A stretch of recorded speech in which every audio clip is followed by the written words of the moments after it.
Siya ina magdayaw iniwan raw ni Piolo Pascual, pinagpalit raw sa iba. Ito ang tanong ng marami matapos mag-trending ang isang litrato ni Papa P na very sweet sa Filipino-Chinese model na si Kim Rivera. Kitang-kita pa nga na nakayakap na ang aktor at tila nakadikit pa ang mga labi nito sa ulo ng dalaga habang nagbabakasyon at nakasakay sa yate.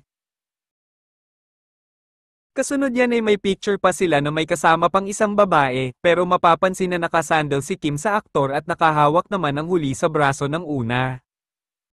Ang photos ay uploaded mismo ni Kim kasama ng Instagram carousel niya mula sa kanyang Baler getaway.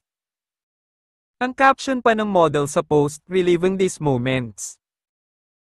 Sa comment section, may nagtanong na IG user, is that Papa P?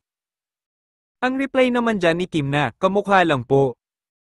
Mukhang sarcastic ang naging sagot ng dalaga dahil very obvious naman na si Piolo ang kasama niya lalo na't makikita sa mga litrato ang mismong tato ng aktor sa balikat na nakikita rin sa mga posts nito sa social media. Matapos nga itong kumalat sa social media at umani ng samot-saring komento mula sa mga netizens, wala pang kumpirmasyon mula sa dalawa patungkol sa real score nila.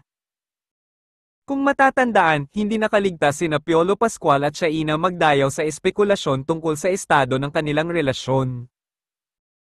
Namataan ng dalawa na todo ang public display of affection nang magbakasyon sila sa Bohol. Kasama sa grupo nila sa isang litrato pati ang magkasintahang Raymart Santiago at Jody Santa Maria. Paano sila nagkahulugan ng loob? Sa 9 na taon na on and off silang nagde-date, lumalim na ba ang pagtingin nila sa isa't isa?